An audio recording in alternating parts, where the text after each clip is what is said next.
Sí, efectivament, hi ha una idea que Josep Palomero manté, i la tesi que manté és que efectivament els valencians ens situem en el context europeu i dins d'aquest context europeu funcionem com una llengua més, vull dir que podem tindre els problemes que pot tindre una llengua més.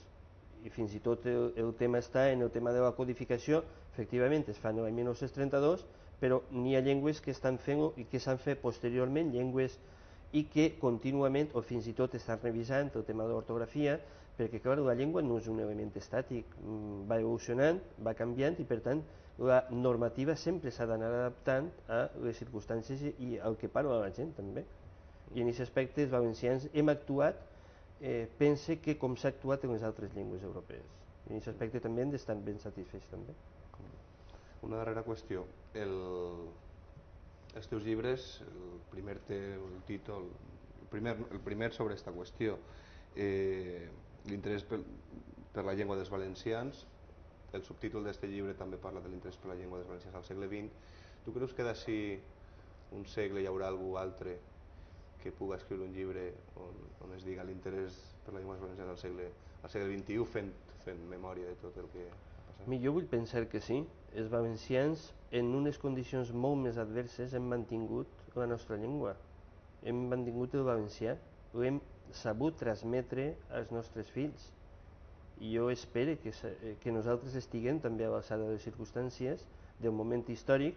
Sí que és de veres que cada vegada ho tenim més difícil. El món en aquest món tan globalitzat, amb totes les noves tecnologies, amb moltes circumstàncies, aleshores tenim molts més problemes, molt més tampoc, són diferents, perquè evidentment el procés uniformista que es porta a terme des de 1707, ara fa 3 anys, no era menor.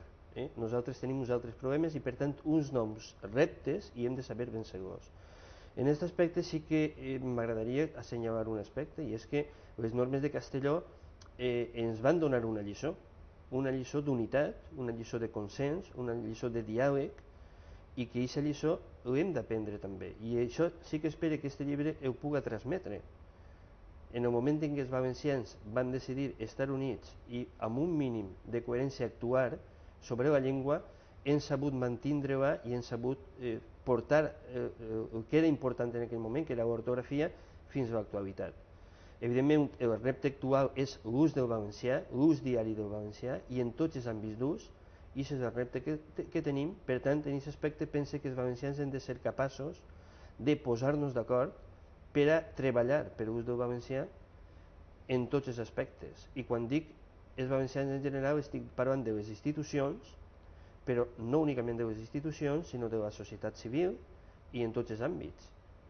I per tant, ahir tenim, és el nostre repte. I jo en aquest aspecte soc optimista, jo crec en el futur de la llengua, crec que s'està treballant com mai s'havia treballat en la llengua, s'està estudiant com mai s'havia estudiat, que tenim altres problemes, hem de solucionar-los, hem d'anar a treballar per ells, per a solucionar-los. I aquest és el repte, i espero que d'ací 100 anys algú pugui dir que celebrarà el 175 aniversari de les normes de Castelló. Bé, ens quedem amb aquest optimisme de Josep Daniel Climent, que esperem que siga més que optimisme, un realisme, no? Que siga real. Hem fet un exercici també de memòria històrica, inclús per veure com unes normes ortogràfiques que semblen, moltes voltes no som conscients, que semblen caigudes del cel o que estan ahí posades, també tenen la seva història, també tenen els seus personatges protagonistes que les varen fer possibles, i hem pogut posar-les en valor, posar-les en context i transmetre, en aquest cas en poc més de 40 minuts, així als nostres espectadors, i per als que estiguen interessants, evidentment, dedicant-li molt més de temps i d'esforç, doncs, acostant-se al llibre de Josep Daniel Climent, Les normes de Castelló.